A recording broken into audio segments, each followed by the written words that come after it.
In today's video, we are going to be working on my 93 3000 GT SL, and today we are going to be tackling the brake lines. So, as I was installing my coilovers, which I did not film, but recently I got BC Racing, the BR series coilovers, and as I was installing them, I noticed that all my rubber brake hoses have cracks in them, and on the rear driver's side there is a big split.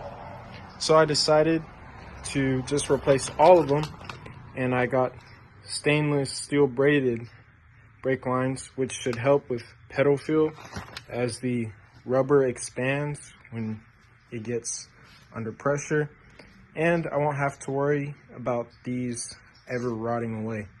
So let me jack up the car, take all the tires off, and I'll show y'all what I'm talking about. Alright, so I have all the tires off, and now we can take a look at the brake line, and as you can see, it's torn all the way through, and you can see the braided line that is inside, and it's like that on the other side and all around. So we're going to be replacing all the rubber hoses.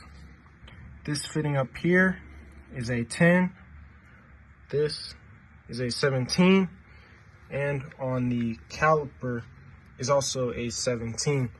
I went ahead and used PB Blaster on all the fittings to make sure I don't round anything off, especially on these hard lines, as it's expensive and timely to replace them. You also have these clips that you'll need to pull out that hold the brake line in place. But before you do that, you want to loosen everything. So loosen this first, then this, and then off the caliper. So let's get to it. Alright, so we have the lines off. And before I remove the line that goes to the caliper, I used brake clean to remove all the dust, as you don't want any like dirt or anything to fall in. So we have the lines spread out right here. The short one goes from this mount to the caliper, as it doesn't need to move or anything, but the longer one that goes from the mount to the hard line has to go up and down with the suspension. So this is the longer one. So now what we do is the reverse. You screw in this one, tighten it down, then put it in the hole, put the clip down, then tighten this one into that, and then tighten this into that. So let's get to it.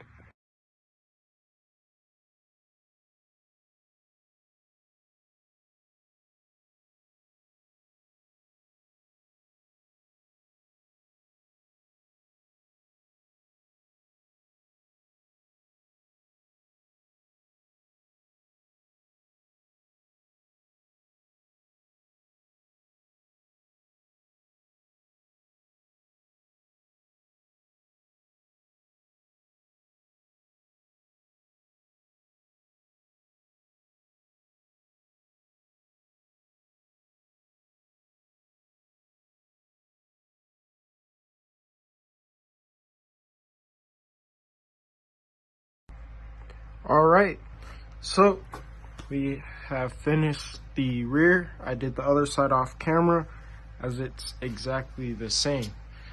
Now in the front, it's a little bit more messy.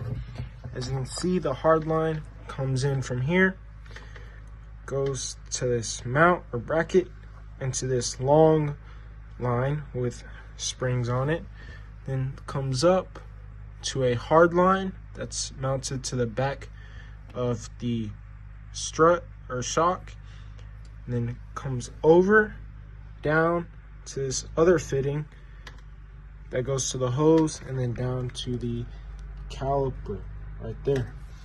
So it's all the same 10 mil for this, 17 for this, 10, 10, 17, same as the other side, and 17 on the caliper. Now, I have come to realize that the driver's side has been coming apart very nicely and easily, but this side seems like it's corroded more. So I went out and I bought me a torch at my local Home Depot, and it was about $61 for this one.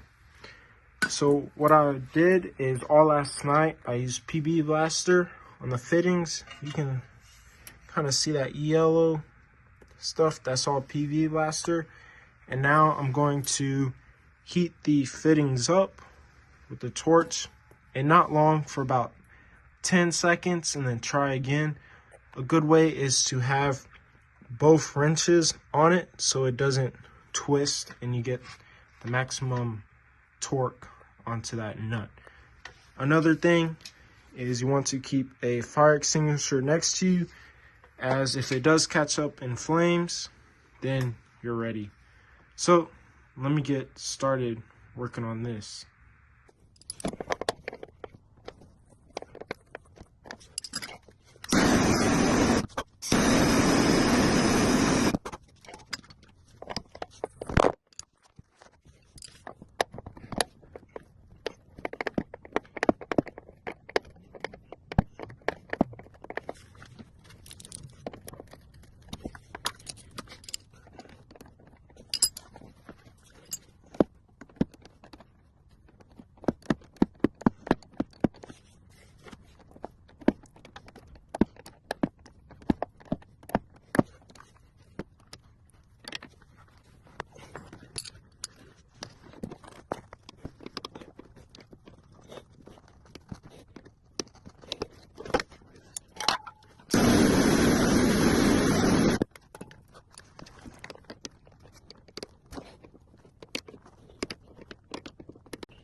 Alright, so as you can see, I have all the fuel lines off, and as you saw, I had to use heat, as if I didn't, I would have just rounded off the bolts or flare nuts. I'm not too sure, but as you saw, I had to use the torch, and you could see it created a lot of smoke. So when you do this, you want to wear a mask, and that smoke is from all the PB Blaster that I sprayed on last night and this morning, and also to the rubber hose. Actually just started burning too. So a mask is definitely needed, and you could see some spits of, I guess you could say, sparks kind of flew off and flew around. So you want to make sure you watch all those and make sure they don't start a fire. And as you saw, I have brake fluid actively dripping out the line, so I don't want to catch that on fire. But everything is out. Now what I'm going to do is clean up all the surfaces, so where it mounts, the actual threads on this hard line and this one. I don't know if you can see this, but they're very gunked up, very nasty, so I don't want to put this back on. So I'll use a wire brush, clean it all off. And then the order it goes is this long line with the spring around it goes from this hard line over to the bracket. Then you have that hard line, and then goes to the short line that goes into the caliper. So let me get everything cleaned up, and I'll come back when it's time to put it back together. Alright, so now everything has been tightened up on all four corners. I double checked everything. I don't see any leakage right now, but the system is full of air.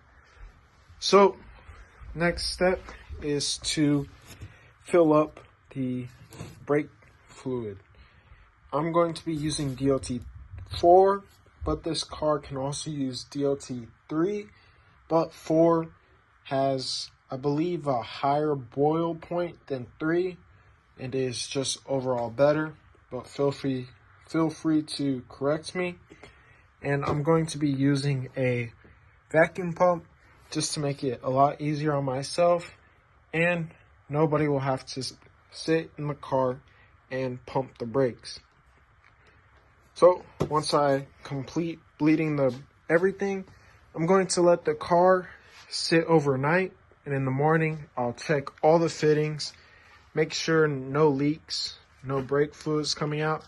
If there is, then I'll see if I can tighten it up, and if it's already tight as it can be, then I'll have to think of something. But let me get started bleeding the brakes. Alright, so first thing, take off the cap and fill the reservoir all the way up, as the system's going to be full of air now. So we can fill it up, and it will self-bleed too, as I had to keep on pouring and the level dropped, but now it's staying right around the top. So you go to the furthest caliper from the brake reservoir, so it's the front driver's side. So we're going to start on the rear passenger side. Now here is the nipple, or the bleeder valve, and on my car it is a 8 mil, and all you do is grab your vacuum pump or the person inside, you put the hose on, then you create vacuum,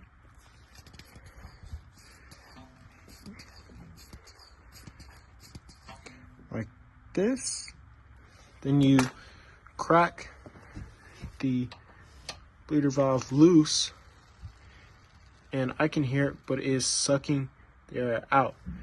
Then you let it flow for a few seconds. As you can see, it's at 0, so you want to close off the bleeder valve not to let it suck air back in.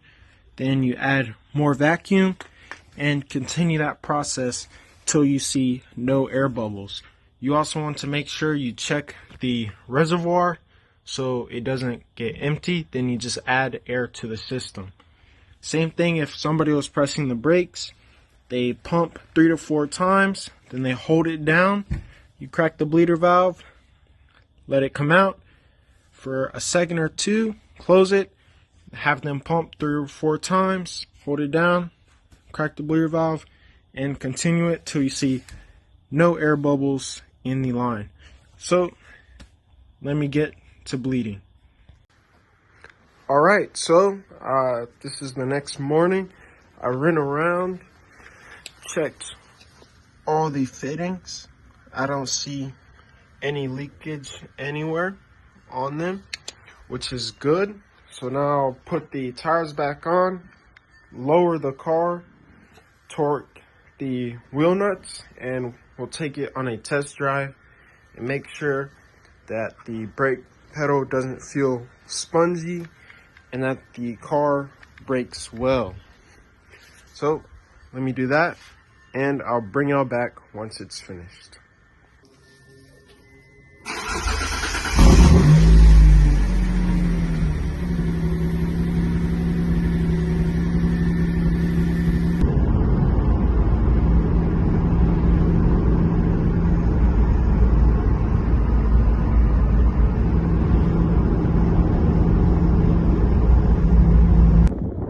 Alright, so everything has been put back together.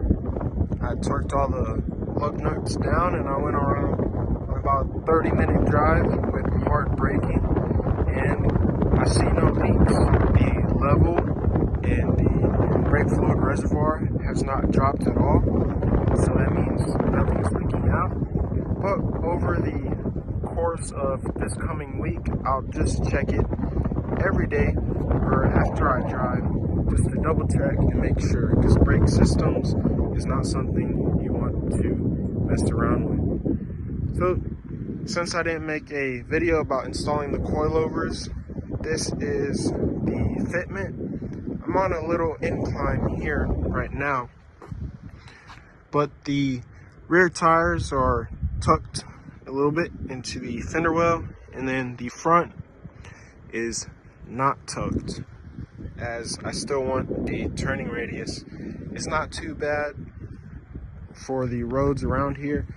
I don't scrape that much, and I don't have to go over a lot of speed bumps. But thank you for watching. Make sure you subscribe, like the video, turn on your notifications.